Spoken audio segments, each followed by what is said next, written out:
is seated, it really kickstarts the official program for this evening as part of the cultural extravaganza. Tonight's program Please is remain going to be standing chaired by Charmin Michelle Rambachou, the Tushao of Ali, Baramita, and she holds the distinction of being the first female Tushao of Baramita, will lead us all in the national pledge. Charmaine will be reciting the pledge in the Kalinya or Carib language. Au no se sea Guyana flagere.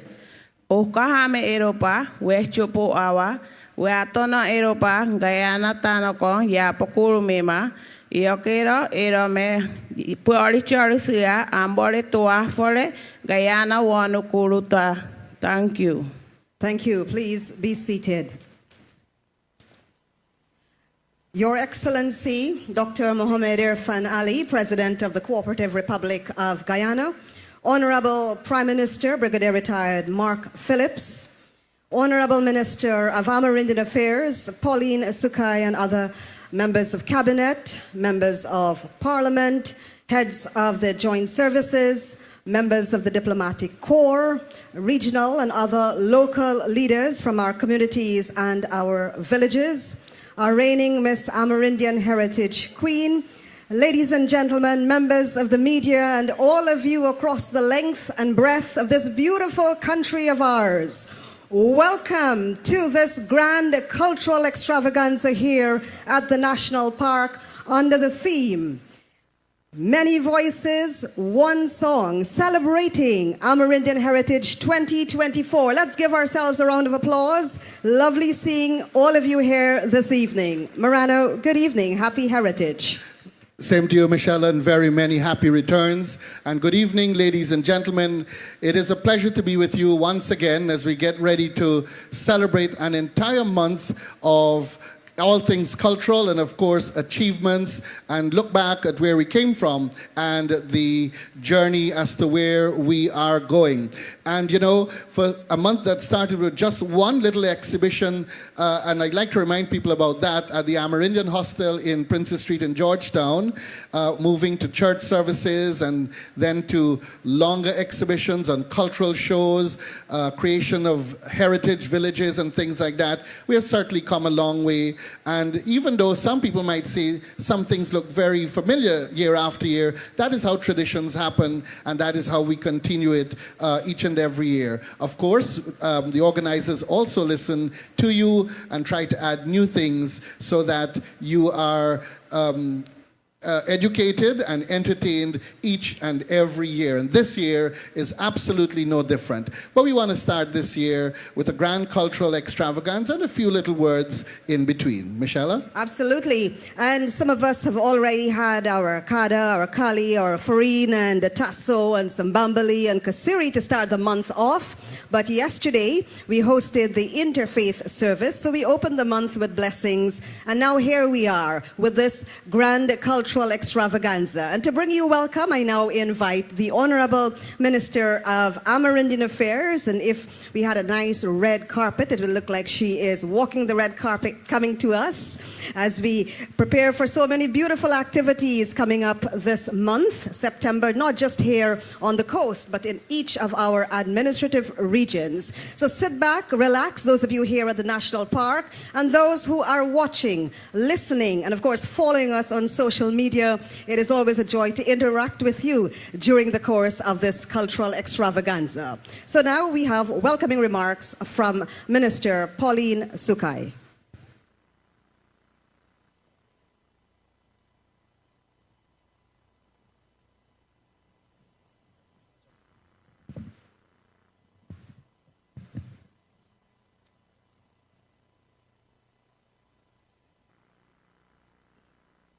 Thank you, Michelle.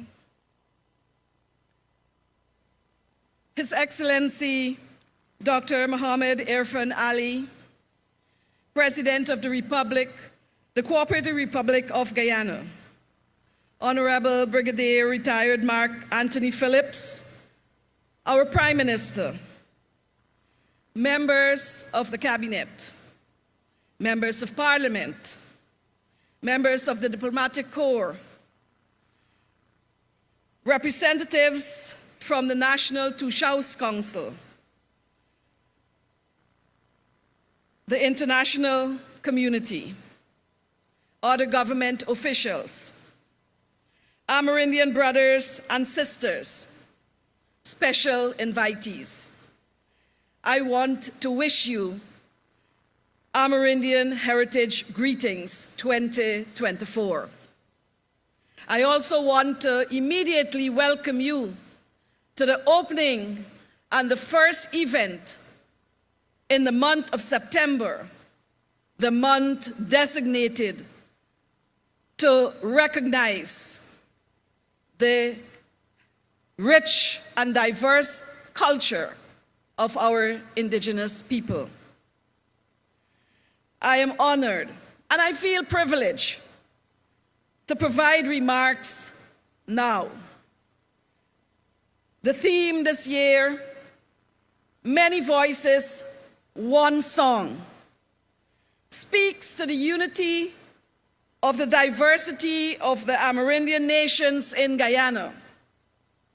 The theme also holds relevance to the philosophy of one nation with its diversity, but together we stand as one Guyana, one nation, one people. September is the month designated for Amerindian heritage, and Guyana has truly shown positive actions to ensure that our First People takes the first place in our country. The outcome of this policy should be valued. That is because with Amerindian Heritage Month, the outcome has been significant as it relates to our nation, acceptance, recognition, and respect for the deep cultural identity of Amerindians. The narrative must remain factual. It is the People's Progressive Party civic government who has prioritized and continue to prioritize the development of Amerindians.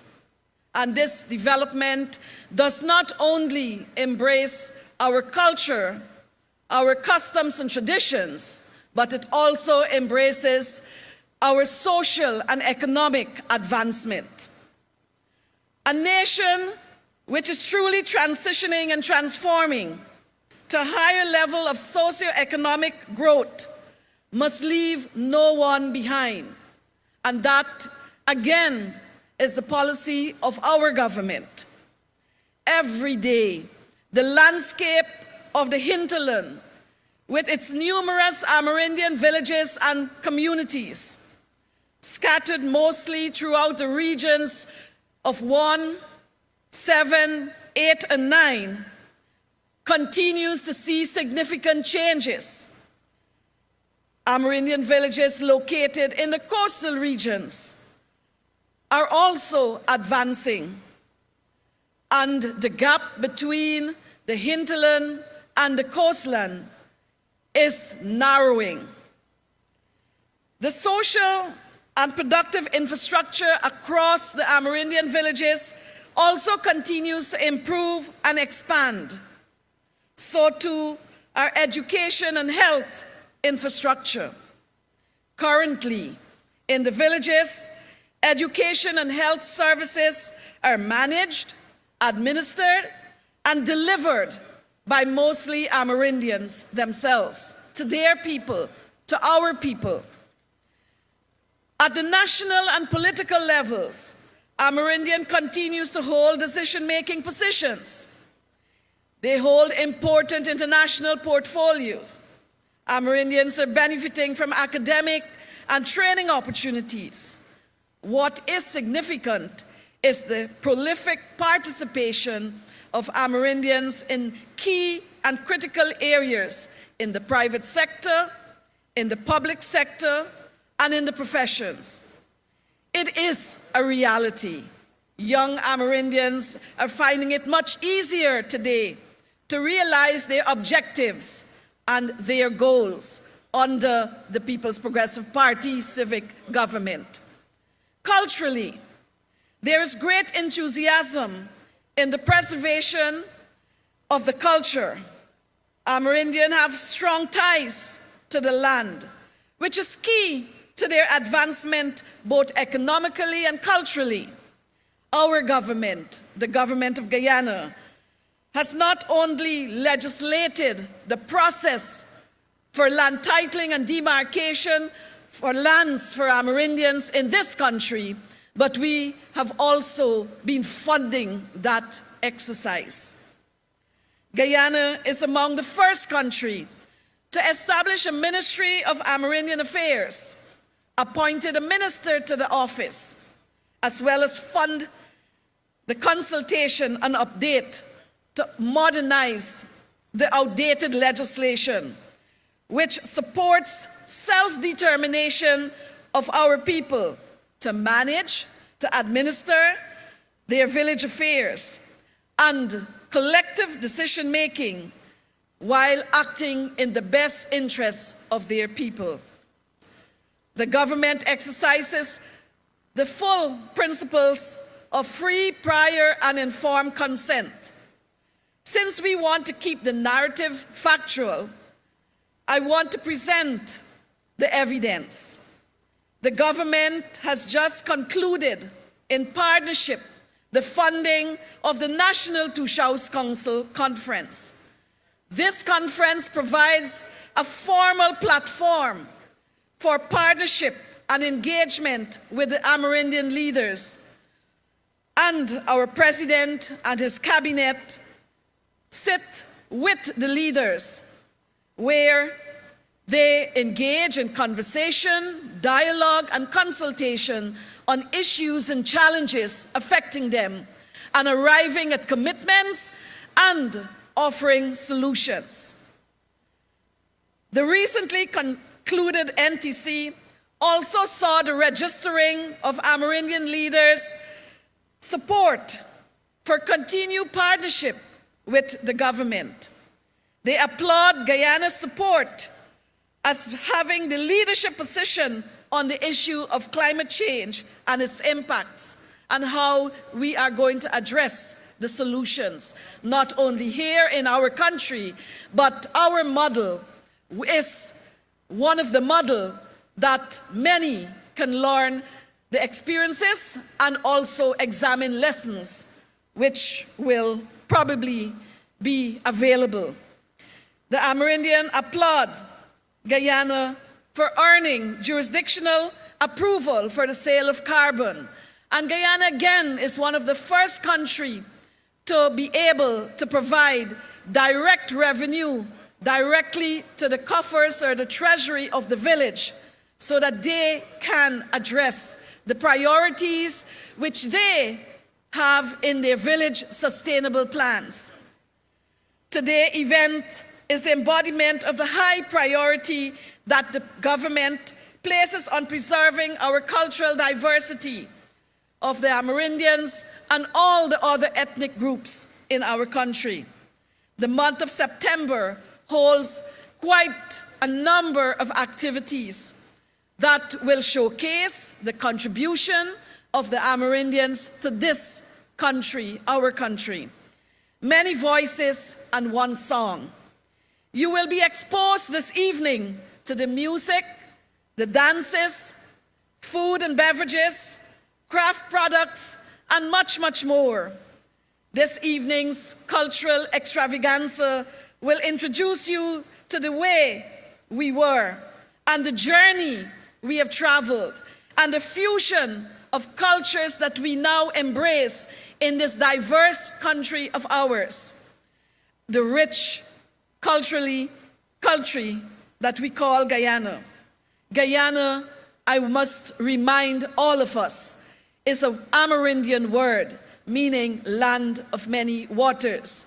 And before I take my leave from the podium, I want to recognize not only the indigenous people of Guyana, but the indigenous people across the international community.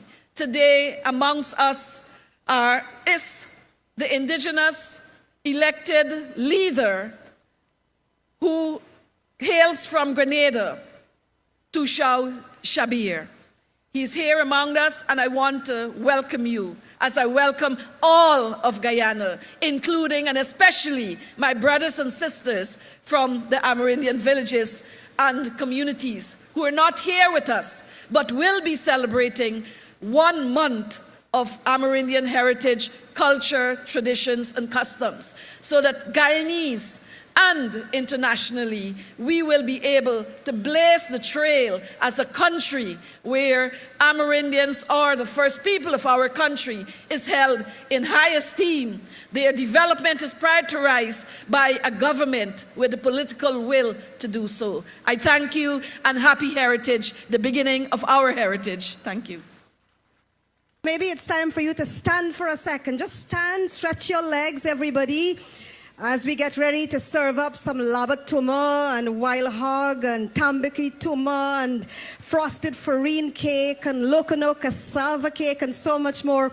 Just a few days ago, he was taking a dip at the Kamana Falls in the North Pacaraimans and having roasted corn in region number 8. This evening, he may sample the farine pie or the wild hog kebab or the calabresa kebab or the wild hog tuma. To bring you greetings as we open Amerindian Heritage Month 2024. Coming on stage now is His Excellency, the President of the Cooperative Republic of Guyana, Dr. Mohamed Irfan Ali.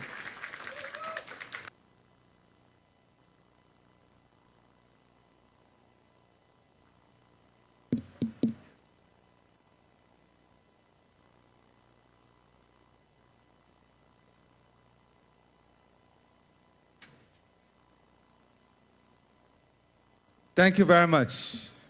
Please have your seats. Respected Prime Minister, members of Cabinet, members of the diplomatic community, heads of the joint services, distinguished ladies and gentlemen, our beautiful children of Guyana. Put your hands together for them, please.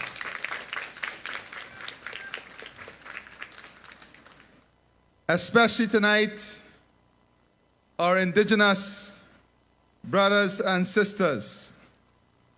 I am pleased to be here tonight to share a few thoughts on this very significant occasion.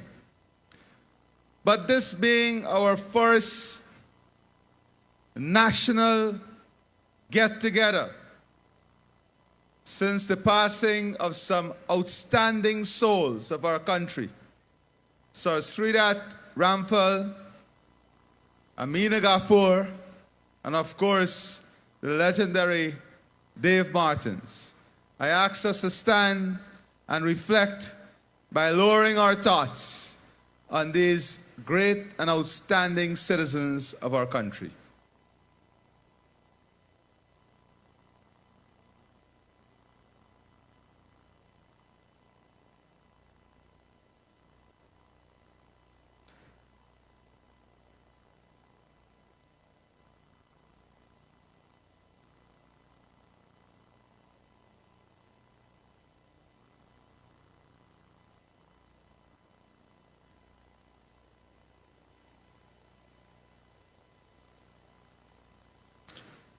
I thank you.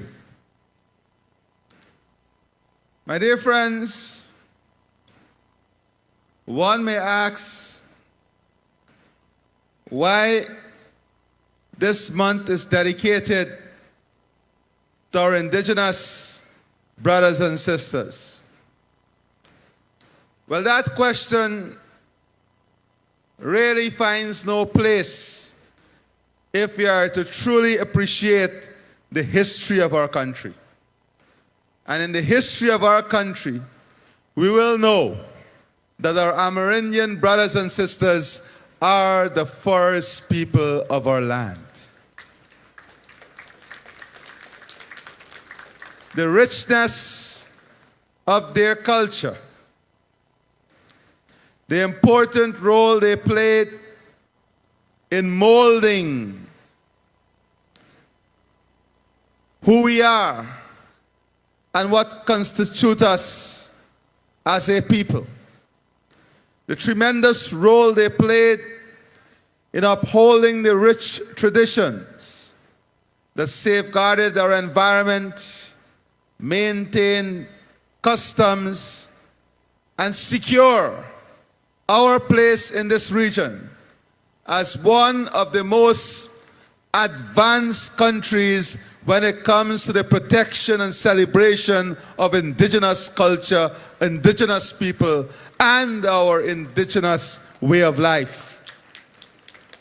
Whether it be our legislation, whether it be the land that is protected for our indigenous people, whether it be budgetary allocation, whether it be the freedom of expression, whether it be the respect and honor and dignity, we here in Guyana, we are doing an outstanding job in shaping the narrative, in ensuring that by our work, by our example, by our dedication, by our policies and principle, we are honoring to the greatest degree. There is no other country that can point to the type of reforms and investment we have made in honoring our indigenous people and our Amerindians. Perhaps we are now in a position where we can share our knowledge, where we can be cited for best practices, where we can be cited for creating an enabling environment that bridge the gap. And it is necessary for us to understand that when it comes to our indigenous brothers and sisters, there is indeed a greater gap that must be bridged. And that is why, per capita, we have to invest more and more so that that gap can be bridged faster and faster. And over the years, we have been doing just this. From 2020 to now, we have invested almost $60 billion in our Amerindian villages all across this country, strengthening their local economy, investing in their cultural heritage, solidifying their prospects in education, in healthcare, telemedicine. Perhaps per capita, we have the highest impact in terms of telemedicine in the indigenous community of Guyana. For a matter of fact, Dr. Frank Anthony will tell you now that we started from ground zero, and today we are one of the leading destinations in this region for telemedicine, and we want to thank our friends from the UK. And I see High Commissioner Jane here, who initiated the first project with us, with telemedicine, and also looking at technology in aiding better medical services. And today, only a week ago, we have added more than 25 new sites around the country in hinterland communities that will benefit from telemedicine. And this is not by accident. When you look at the telemedicine, in order for us to deliver that service, we have to invest in the internet facility, the speed, the data, the training, the technology, and all of that we are doing to support better health care. My dear brothers and sisters, today we are no longer dreaming of secondary education for our Amerindian brothers and sisters. We are working aggressively to ensure they have 100% access to secondary education, and also with investment in technology, 100% access in university education, becoming trained teachers right in their villages, nurses right in their villages. This is the agenda that we are pursuing. And what is the result? Today, many of these young people here and across the different communities. Today, more than 20% of all our gold scholarship goes to our Amerindian children, our young Amerindians in their community. More than 20%. Cite one example globally where more than 20% of the scholarship goes to the indigenous people. And guess what? In that 20%, we're not talking about the other programs, the teaching, our teachers in the indigenous community now having the opportunity to become trained teachers and trained graduates right in their community. But in healthcare, since 2020, we have trained and employed 200% more health workers in our Amerindian communities all across this country. 200% more than we had in 2019. For a matter of fact, almost half of the nurses, we have about close to 1,500 nurses on the nursing program nationally now. People who will become registered nurses. More than half of those undergoing the training are our Amerindian children. This is clarity of vision. These are the facts. So when one speaks about commitment to the indigenous people, when one speaks about our vision for the indigenous people, for Amerindian brothers and sisters, make no mistake, the People's Progressive Party civic government is cool on, is right on, and will continue to make these critical investments for you.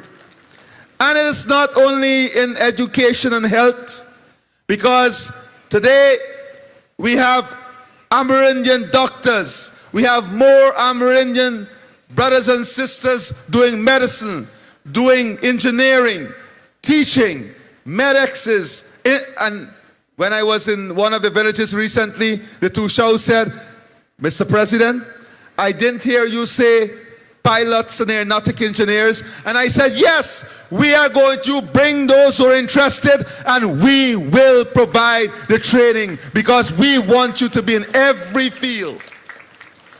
And I want to acknowledge too Annette, because Annette has been doing tremendous work in the community too. Building small businesses. The best Wiri pepper you can have now comes from women who she would have been working with to develop this product. When you look at our investment in tourism and the expansion of tourism, this is another area that we're going to invest heavily in. We have about 5 new regional hospitals that will go to Amerindian communities and villages. These are state-of-the-art regional hospitals that we are investing in so that our Amerindian brothers and sisters can have equal access. And my friends, not only 20% of all the scholarships, but from 2020 to now, the Ministry of Agriculture has supported indigenous communities to the extent that we were able to add 5,000 acres of new land in agriculture production in these communities. 5,000 acres. Today, we have almost 11,500 acres of agricultural land in productive use. And when you want to see how these communities would have changed, I made an analysis recently. 17-year-old as a young technician, I visited these villages. And when we visited in those days, the biggest request from some of these villages was chalk. The biggest request in some of these villages was cutlass and long boots. When they got a fork and a chainsaw, it was miraculous. Today, when we go to those communities, what do we hear? Tractor, plow, internet, ATV. And that is because they now have the aspiration and they know that they can ask for it from this government because we have consistently delivered it to them. We have raised the bar. We have allowed them to become bold in their thinking. We have allowed them to become imaginative. And today, they are taking their future in their own hands. And they're investing. They are doing the hard work. And they're ensuring that their communities are becoming vibrant once more. When you go to these communities, and to think that there were people in leadership who could have extracted the Because We Care grant from their pockets without an understanding of what that Because We Care grant mean for these communities and these children and these families, you ask yourself, what were they thinking? Were they even thinking? But today, we have returned that grant. Today, because the way we honor our Amerindian brothers and sisters, I've instructed that old age pension must be paid in the villages. We must go to the villages. I've instructed the cabinet that I want the cabinet to visit every single community and not to visit and leave, to go and spend quality time with our indigenous brothers and sisters, because they have an enormous future ahead of them. And it is not only in agriculture. Let me give you another example in agriculture. In beekeeping, because we want to expand our honey production, we have distributed and trained thousands of Guyanese. We have more than 4,000 hives nationally. But guess what? 3,000 of those hives are in Amerindian community. 3,000. What this tells you? That tells you that we know that you have a sustainable and strong future. And part of that future is your cultural heritage. One of the most important things that we must do is love our identity. Love who we are. Believe in who we are. We don't have to be different. What we have to do is to utilize the opportunity to be the best we can be, regardless of which village you're from, regardless of what group you're from. The objective of life is to grab on to opportunity, to hold those opportunity and be the best you can be. And our Amerindian brothers and sisters are doing exactly that. Brothers and sisters, when you look at the joint services, the police, the army, the fire service, and the prison service, from 2020 to now, the Amerindian intake in the joint services, persons of indigenous descent who are now part of the joint services, whether it's the police force, the army, the prison service, or the fire service, that entry has increased by 43% since 2020. 43%. This is because of a deliberate strategy to be inclusive. This is because of a deliberate strategy to bridge the gap that was wider. And what we are seeing, and today let me pause, and I want to acknowledge the hard work of the joint services. Today was a great day, a successful day in the life of the joint services, when we made a significant drug bust, and we were able to do it locally with our international partners. And I commend the work of our men and women in uniform, and I ask all of us to applaud them. In every sphere of national life, we have made investment, and we are now seeing the results of those investments. If we didn't have the chopper, if we didn't have the air surveillance system, if we didn't invest in intelligence gathering, we will not have been able to be successful. But our investments are bringing in the returns now. So my friends, as we move forward, I want to assure our indigenous brothers and sisters that the plan of your government, the People's Progressive Party civic government, is to ensure that we build prosperity in every home. And this prosperity that we want to build must also be built in your homes, in your communities. You must also have housing program. You must also have access to the best possible water. You must also be able to dream and realize that dream. I can assure you that we are already working with some of the world's best ecotourism companies to bring their investment here, to expand the opportunities that will come your way. In the LCDS, we have empowered you.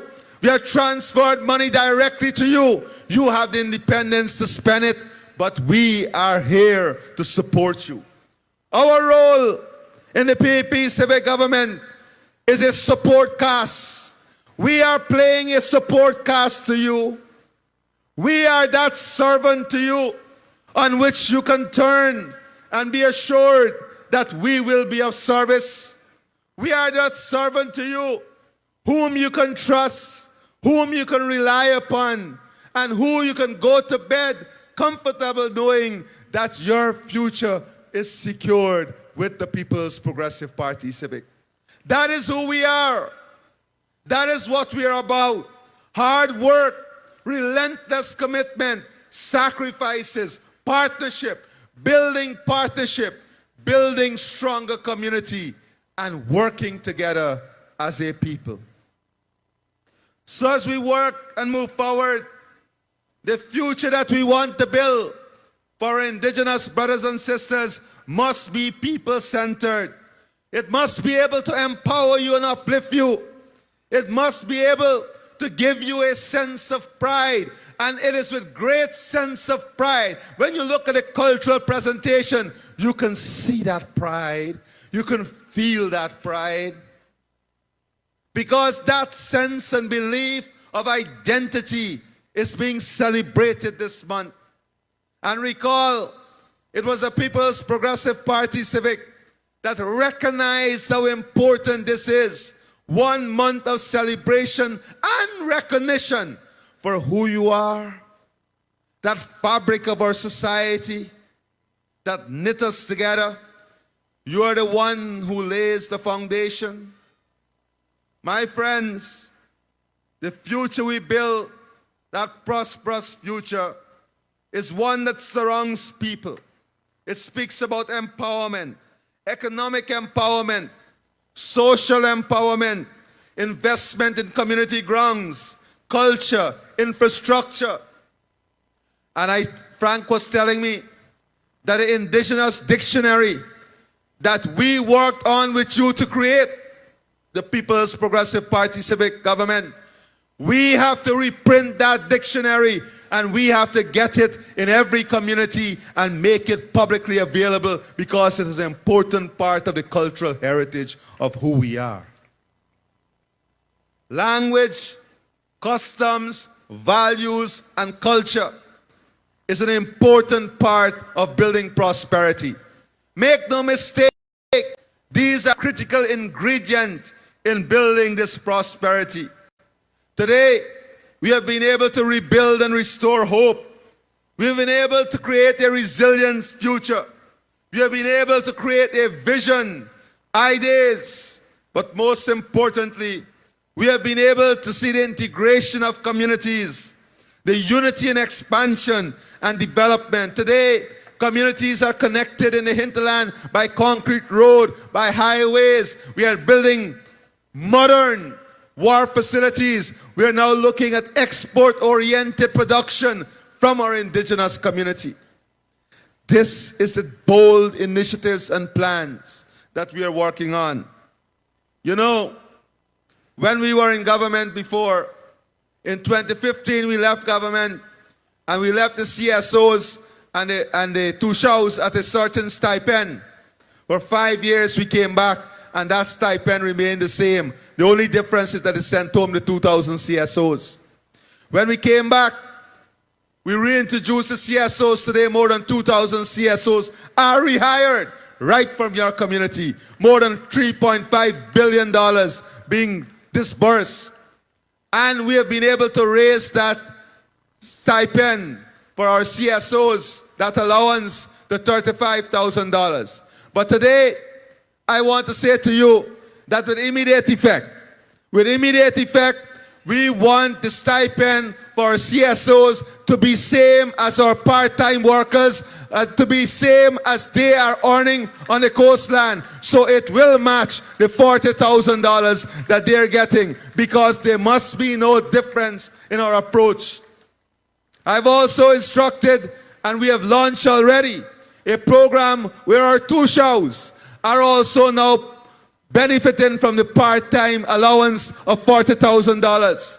But we want to take it a step further in ensuring that our senior counselors who are community leaders and our community development council leaders who are community leaders, that they too are now captured under that part-time initiative of a $40,000 per month. This will release tens of millions of dollars, again, additional money into the community, but more importantly, it will let these leaders know that we value their service, that we recognize their service, that we acknowledge their service.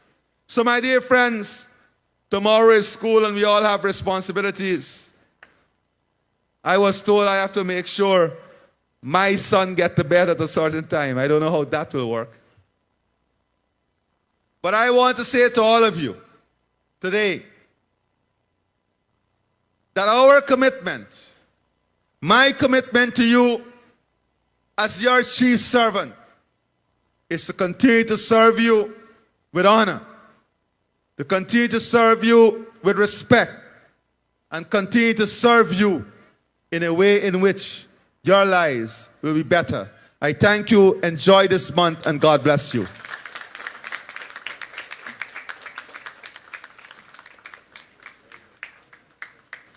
Thank you. Thank you very much, Your Excellency. Please don't leave just yet. As our nation's chief servant, as you called yourself, we invite you for a very humble task of handing over the winning prizes in the jingle and poem competitions. May we also invite Minister Sukai on stage. We invited entries from our Amerindian children, ages 7 to 11. So firstly, we invite Vian Butler from Surama Village in Region 9, placed second with her poem, Many Voices, One Song. Vian is receiving her second place check, valued $40,000. She will also receive a Samsung tablet. So we'll hand the check over to Chief to hand over to little Vian Butler. She is 10 years of age from Surama Village in region number 9. Our second place winner in the children's competition, poetry competition. Congratulations to you, Vian. And now for the winner of the children's competition.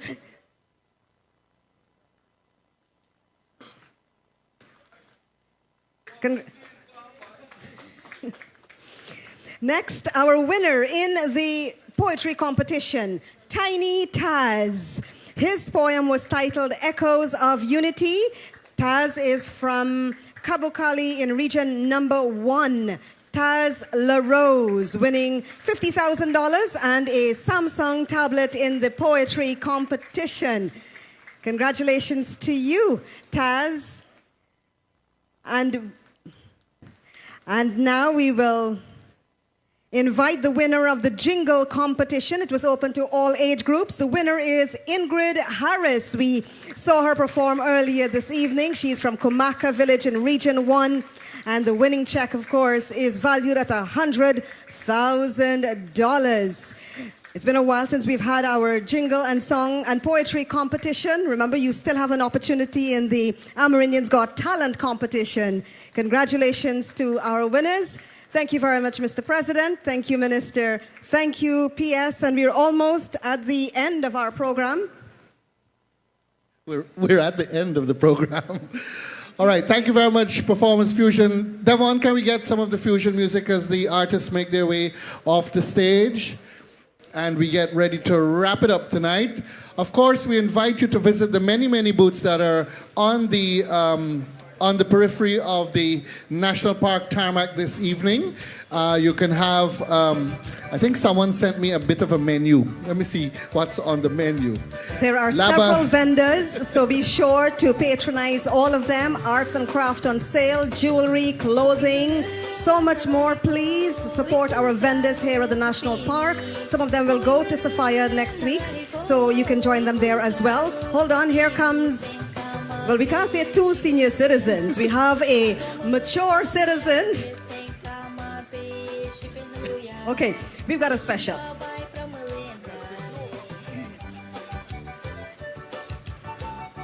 Let us go by that music. Right, go with it. Open up. We'll do a wild thing.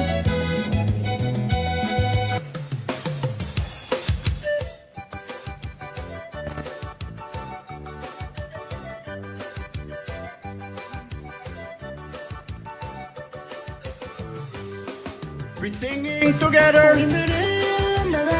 We walking together. We're working together. We campaigning together. We loving one another. They can never beat we when we together.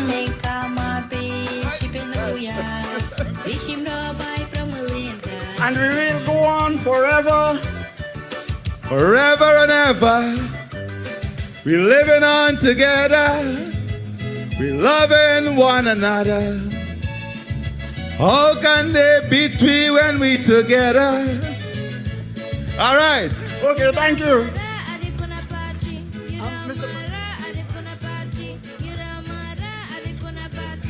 Thank you very much, Andy, and thank you very much, Your Excellency, for that impromptu performance there Yeah, of it a was- song. It was very mindful, very musically. I have absolutely no idea what you're talking about. Thank you very much, everybody, for joining us for this grand cultural extravaganza here at the National